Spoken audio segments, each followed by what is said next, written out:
Hey everybody, welcome to Hope Something 6. I'm Burt, I'm Matt.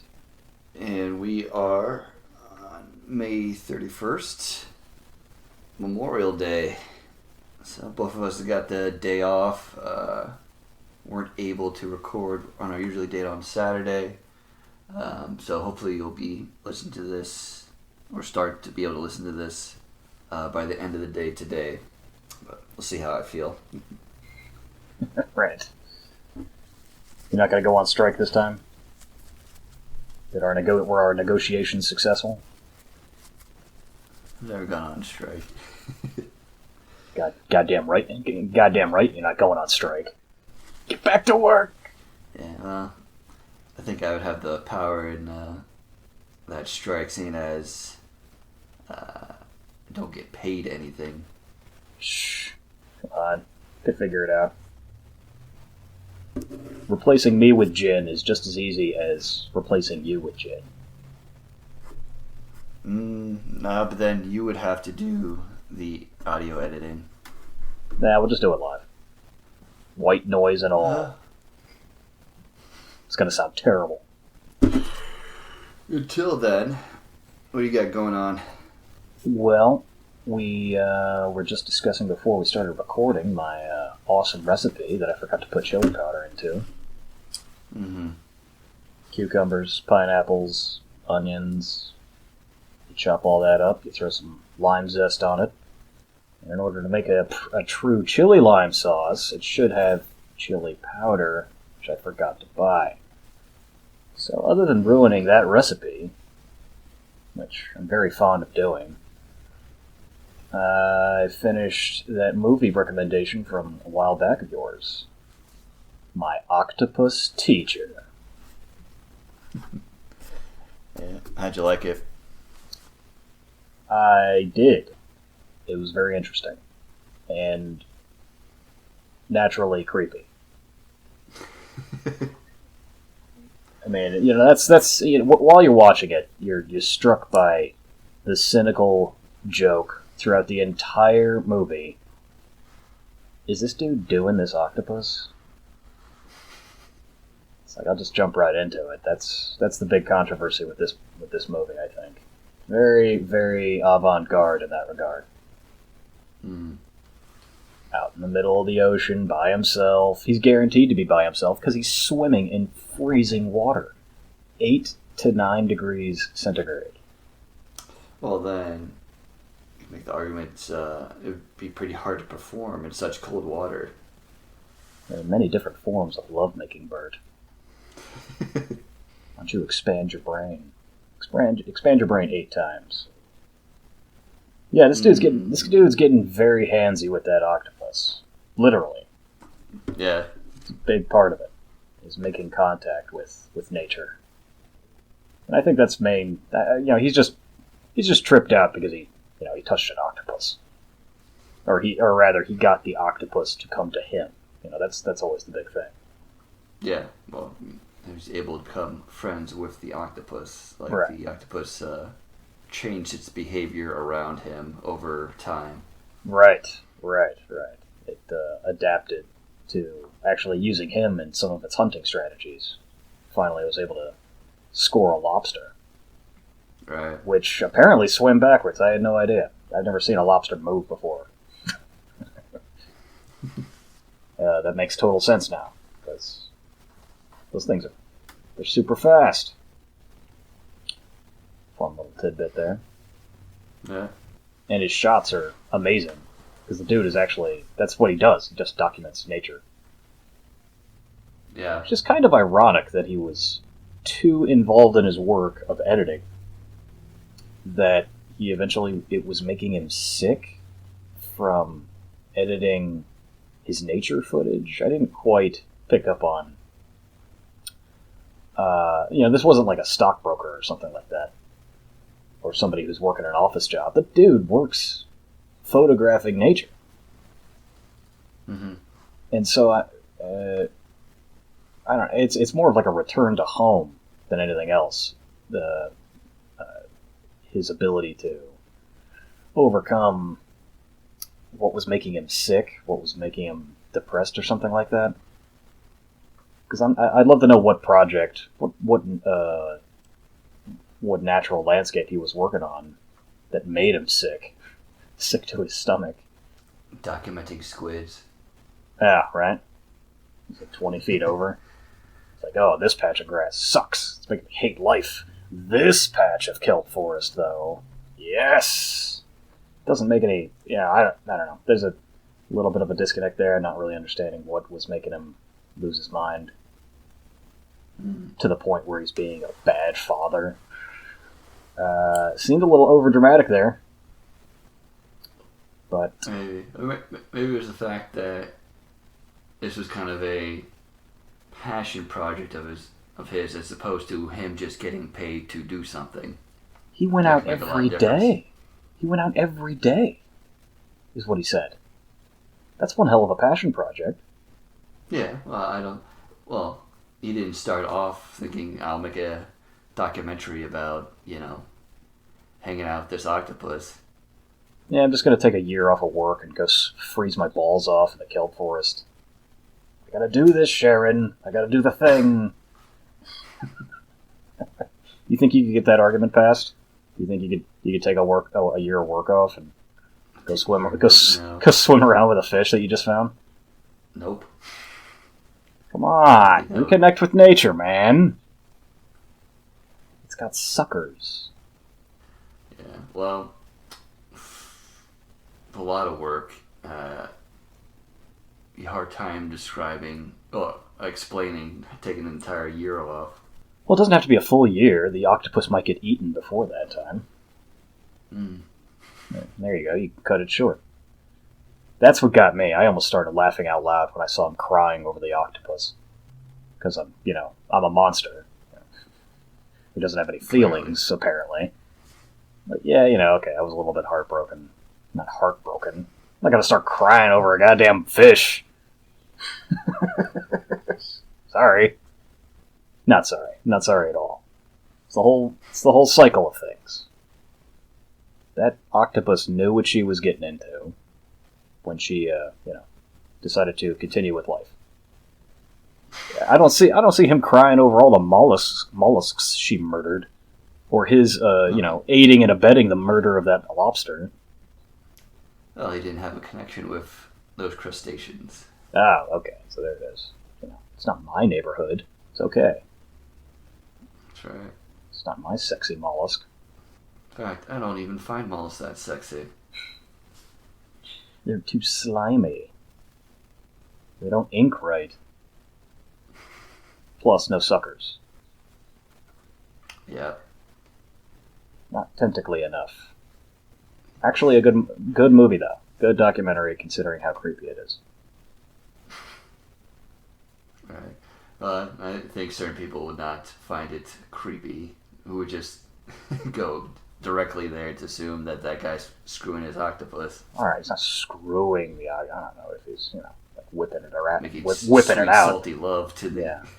Yeah. Fondling a sea creature is a little bit odd. Can you give me that?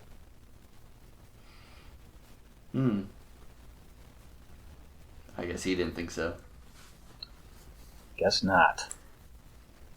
I did like the other piece of trivia that the octopus will actually has to drill into mollusks, like directly into their shell, to inject poison into them. But it has to happen in allegedly a very exact spot. I didn't know this. Yeah. So the poison goes in, and then the mollusk, I don't know, is anesthetized or something, relaxes, and then the octopus can do her thing and murder that mollusk. Well, consider it murder if you're eating it. Right. Okay. Sorry, I was trying to be fair and balanced or whatever. Any other notes on Octopus Teacher? No. Go watch it. It's good stuff. Maybe you'll learn something. So, decent amount of stuff going on in the news. It looks like it's not, a done deal yet, and I mentioned this to you yesterday, that it looked like Netanyahu's days are numbered, at least politically, at least for now politically. There's a whole bunch of different parties in Israel decided to form a unity government that would get a majority of the seats, which in a parliamentary democracy, you have to, gather all these parties together typically to form a coalition, to form a majority of the parliament to create a government. It seems quite tenuous, considering the breadth of ideologies. Even if a unity government did exist, when's the last time one was so spread out over the political spectrum? Like, was anybody able to get anything done? It seems like it's just it's going to be gridlock. I mean, right now there's gridlock. It's gridlock, and you keep having these elections over and over again. Israel's had like 4 elections over 2 years. Oh, I thought we were coming up on number 5. Well, if this doesn't work out, there'll be a 5th one. Ah, got it. So, I don't know. I think it probably... So, from what I read, there are certain things that they're just going to leave off the table, legislation-wise, to kind of just be able to move forward at all. So they were saying like, nothing too crazy, for the first year or so. So we'll see if that works out. I saw like a listing of different postings that they were talking about, giving like, from prime minister to defense minister to, whatever. It's kind of how you form these coalitions. Like you get promises like, okay, we'll make this guy the education minister and this guy the defense minister if you join our coalition. So it's interesting how the government works in a parliamentary system as opposed to our system. Yeah, over here it's more antagonistic and predatory, and if that side did it, then that means we can do it. Yeah. Two-party systems, I guess it's hard to fucking suck. Yeah, I think that's the kind of the issue of the two-party system, where the other party just becomes adversarial because it's the only other party there, more so than, if you have a whole bunch of parties. There's parties that you get along with better than the others, but, it's not just one versus the other, where they just take opposite sides no matter what it is. No, it's not like you can't alter both parties in some kind of way, shape, or form.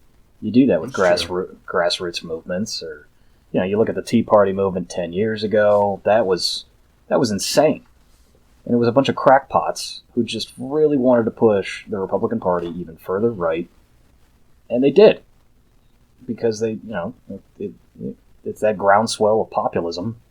People say they go to the lowest common denominator on shit. And it strikes a chord with people who just don't want to think about this shit any further than a couple of sound bites. Mm-hmm. So it's possible. And on the left, you're seeing it with the AOC crowd and the Squad. Anybody who's like super progressive, and they're pushing, or at least they're trying to push Biden in that direction. I mean, John Kerry's position as a climate czar was unheard of. Was not even workable as a thing that could exist 10 years ago. But now that's a thing that exists. His entire position exists because of those progressives. Mm. Yeah. Not to say it still doesn't suck. Yeah.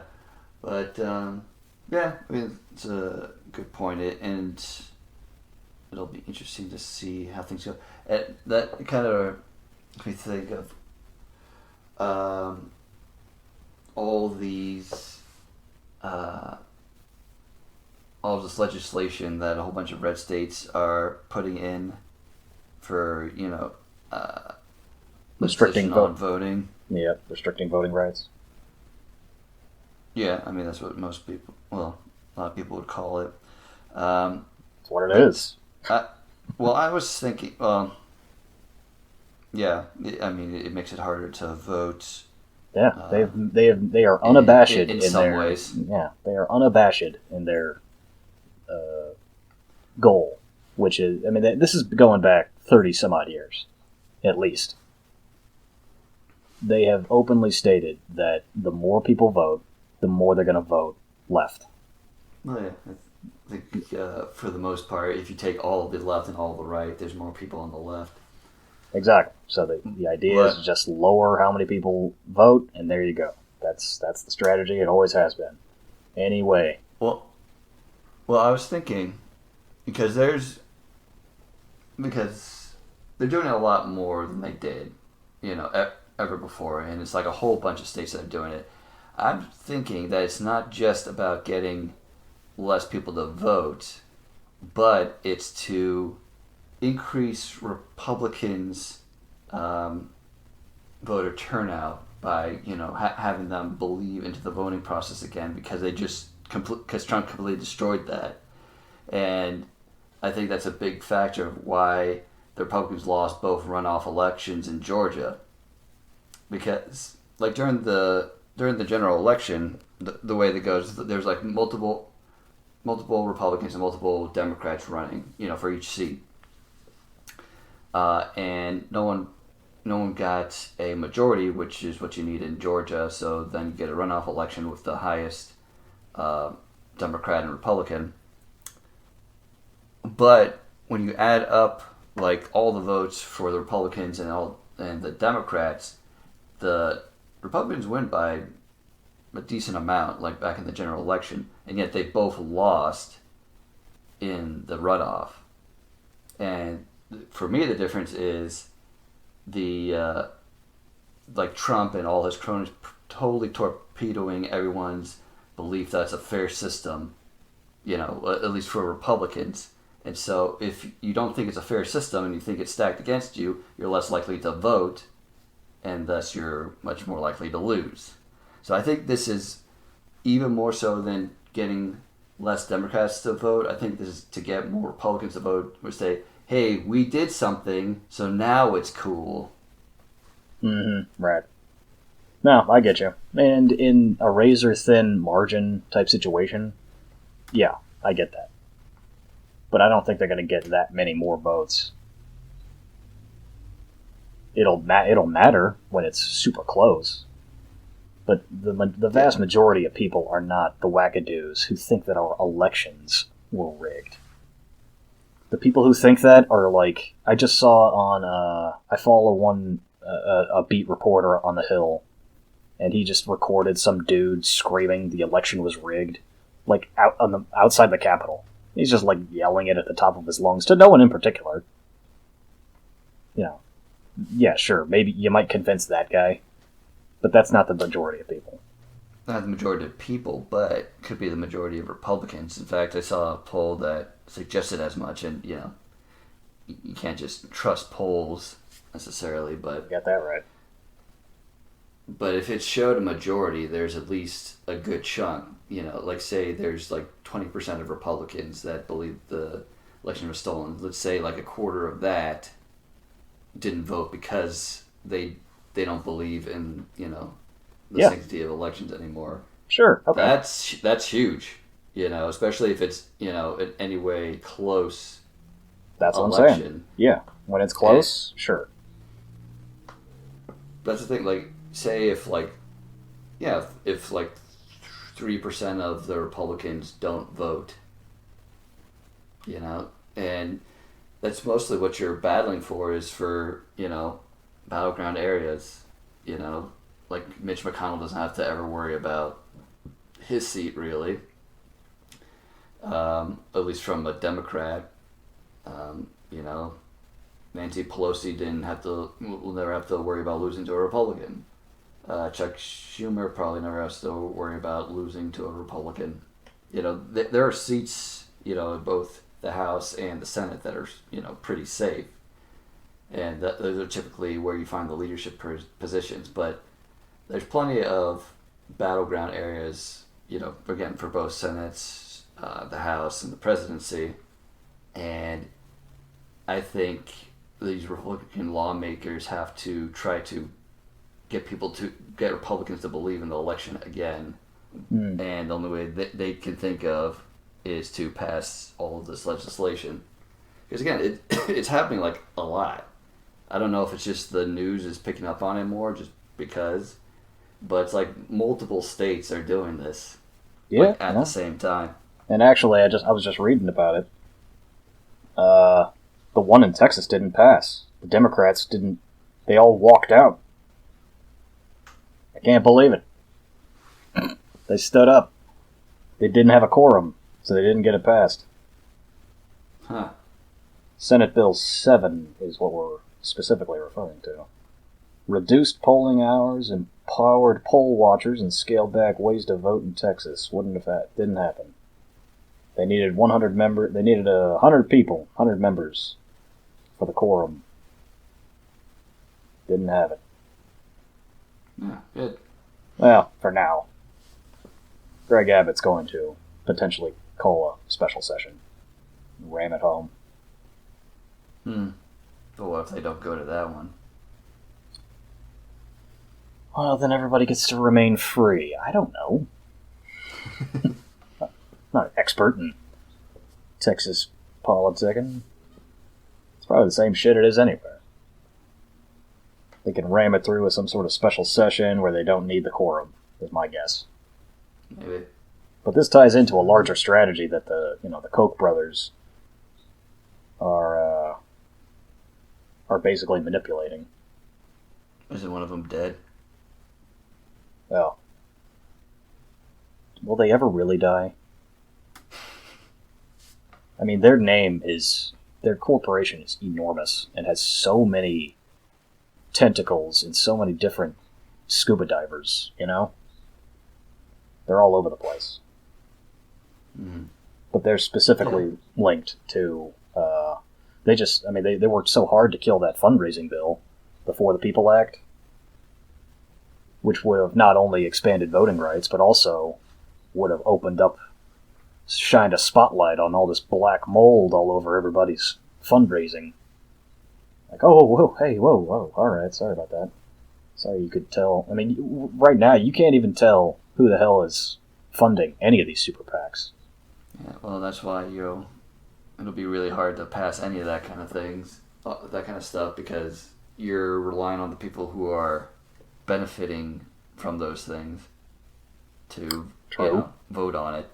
Yeah, so for the most part, they'll vote for it, but then suddenly there'll be, 11 people just absent. Like, what the?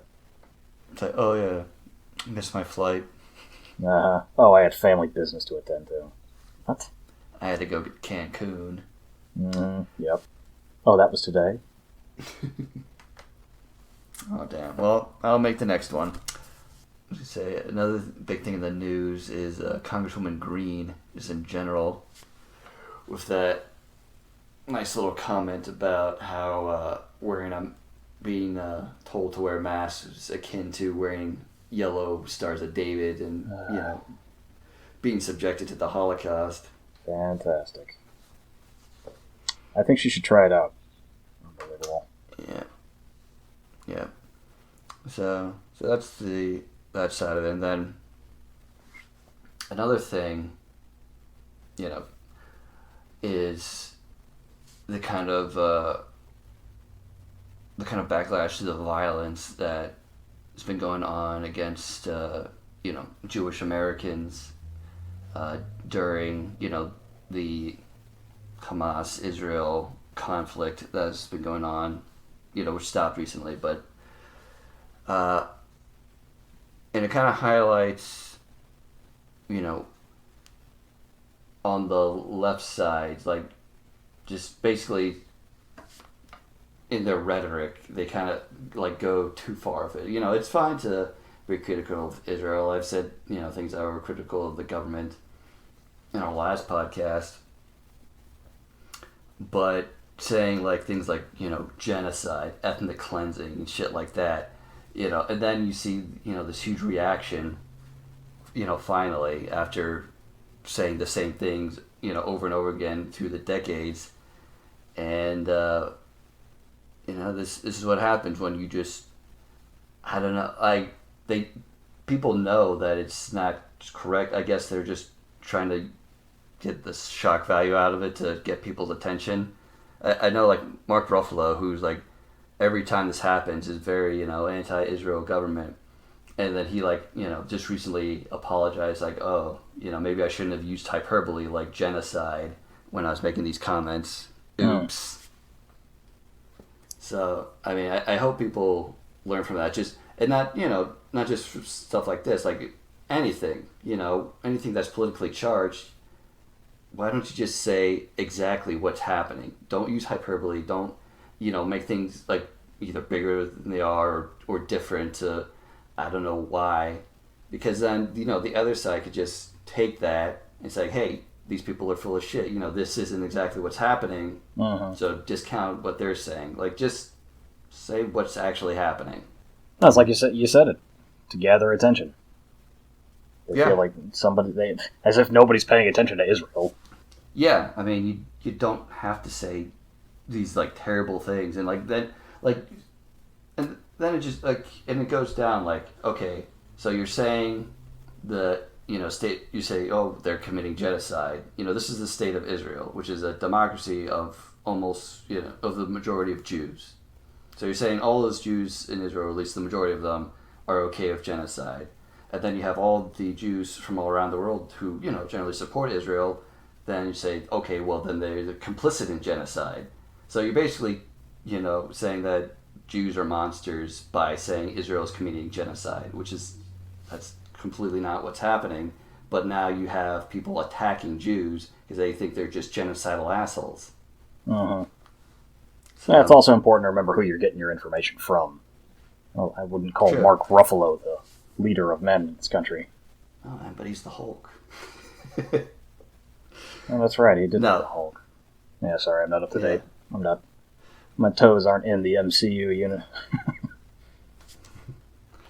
But no, and of course he's not the only one. He was just someone that I noticed that actually apologized, and I've noticed he makes his comments a lot whenever there's a dust up between Hamas and Israel.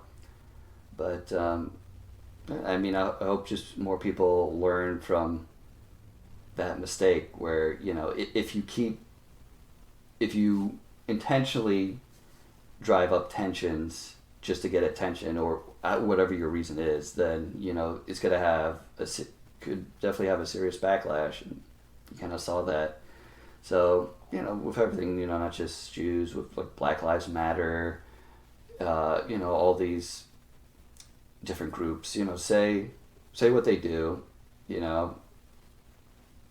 you have an issue with it, bring it up, but don't like bullshit people, to just try to get more attention.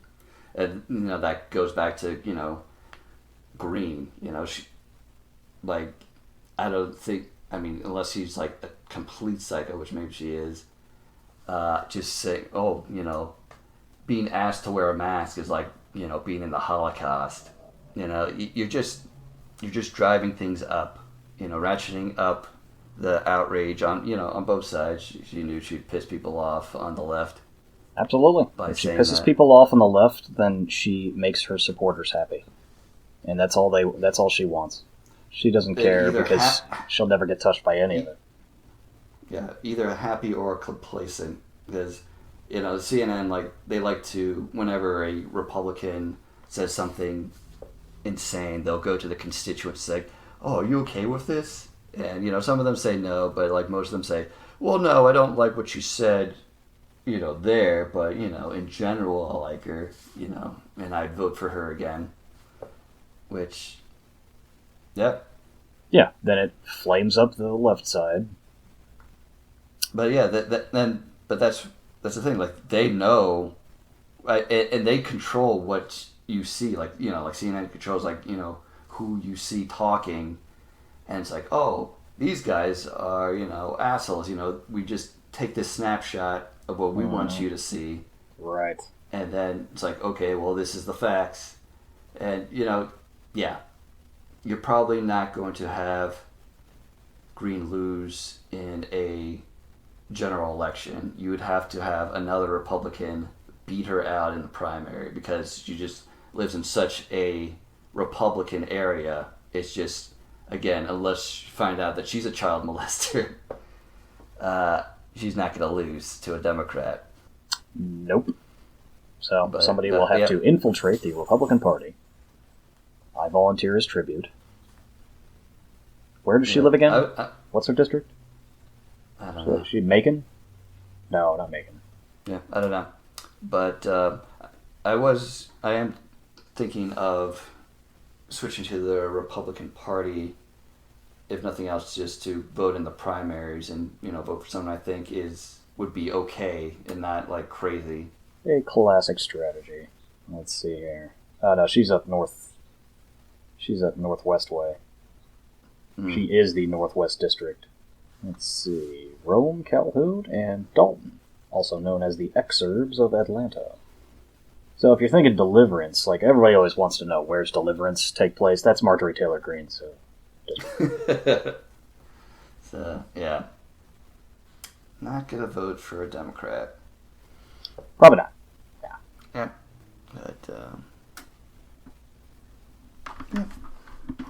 All very interesting stuff. I was thinking, like, with the Republican strategy of just basically doubling down on the white dudes and, the eventual reduction of white people as the majority, which, they'll stay the majority for a long time, and even after that, they'll remain the plurality, for ever, basically.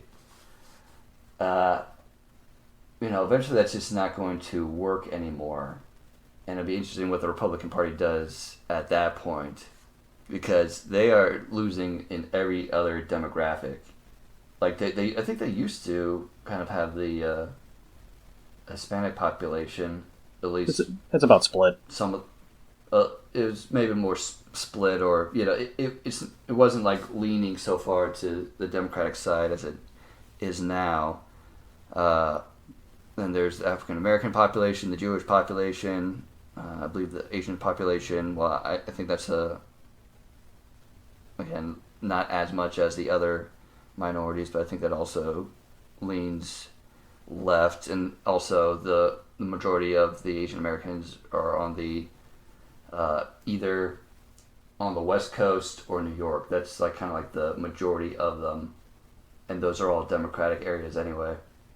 They kind of like have, and they don't have, it's just, I guess they technically have, men in general, so white men, but they don't have women. No, actually, a majority of white women actually voted for Trump. I think it was like 57. Oh, yeah. I think it was 57%. I only know that because my roommate at the time was very despondent over that particular statistic.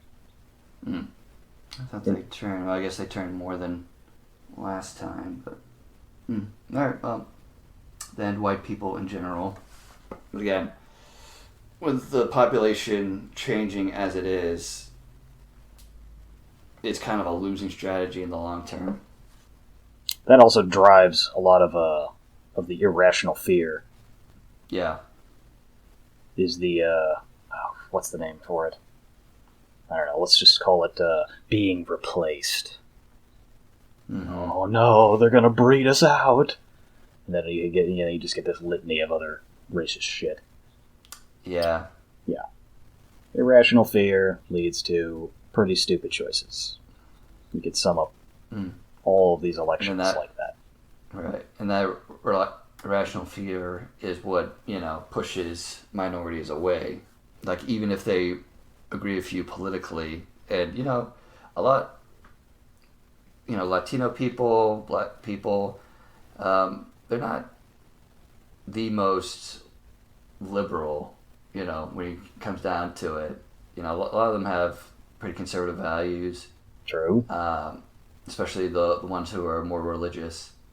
But you still have a majority of them going Democrat because of that kind of ingrained racism that's kind of developed in the Republican Party, because they lean so far into just getting all the white people. Mm-hmm. Yeah, what doesn't help is that not everybody likes everybody else. It's true, but or even tolerates.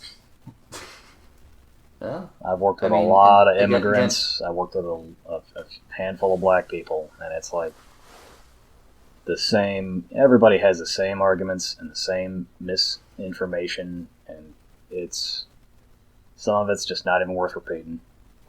I'm like, wait a minute, Jacinto, how long you been in this country?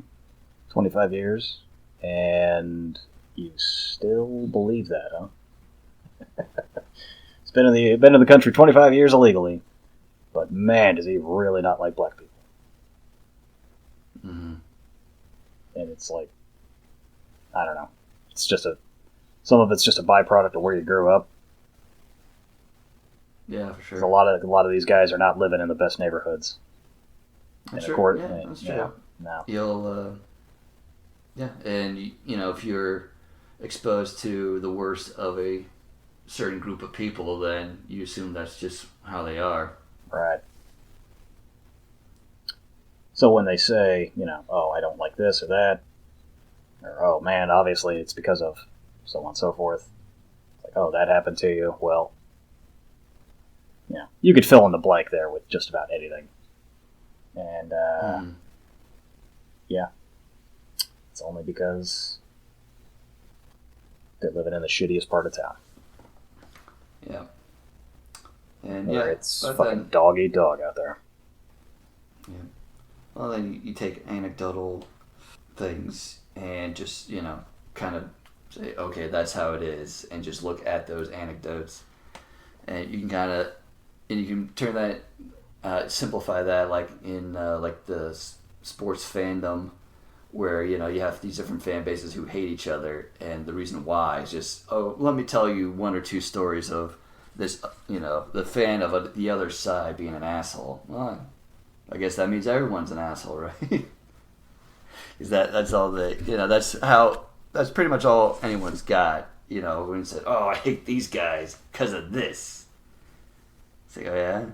Does that just always happen? It's like, no, it only happened like once, but fuck them.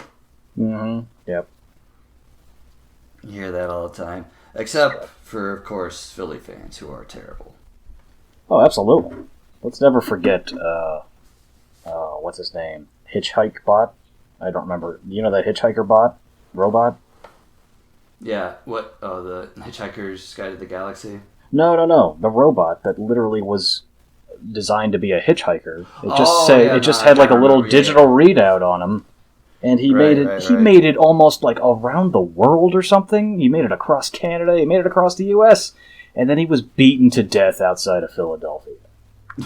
Yeah. This is like a goofy-looking junk bot that literally just has a digital readout saying, "Hey, how you doing?" It's like got like a bucket for a head, and it just looks like it looks like an 8-year-old designed a robot with whatever was lying around the house. Unbelievable. Yeah, Philly fans are brutal. Mm-hmm. But besides that, everyone's pretty much the same. Yeah, I get down with that. Oh, his name was just Hitchbot. Hitchbot. Oh, poor Hitchbot. It'll be Miss Hitchbot. Oh, too soon. Hope Hitchbot 2.0 learn from Hitchbot's mistakes. Don't go to Philadelphia. Oh, he had no choice. He's just a hitchhiking robot. He doesn't. Well, just put that on its ass. Please do not take me to Philadelphia.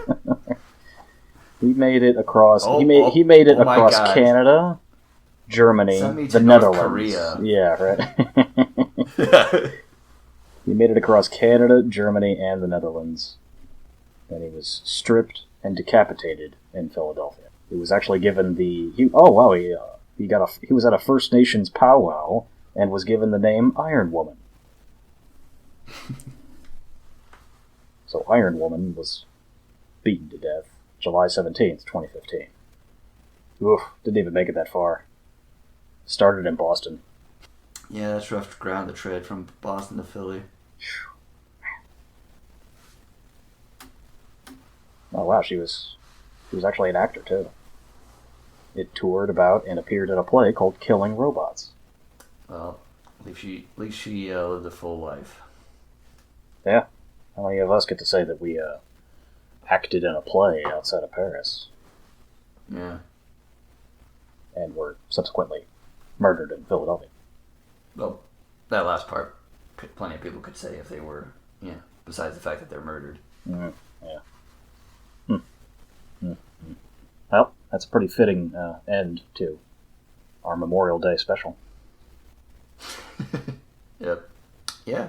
I think we brought it up a little bit from the, usual gloom, and then, of course, you had to mention decapitated robots. Hey, I couldn't help it. It's Hitchbots. It's kind of funny. That's a little bit fun. A robot that got ripped apart. It's pretty messed up, though. Yeah. Why would you go out of your way to do that to a pile of junk? But then as I'm saying it out loud, I'm like, I don't know, because it's a pile of junk glued together. I don't know. Kids suck. Especially Philly children.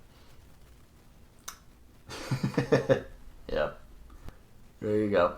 Alright, well, don't bring your robot to Philly, and we'll catch you next week. Peace.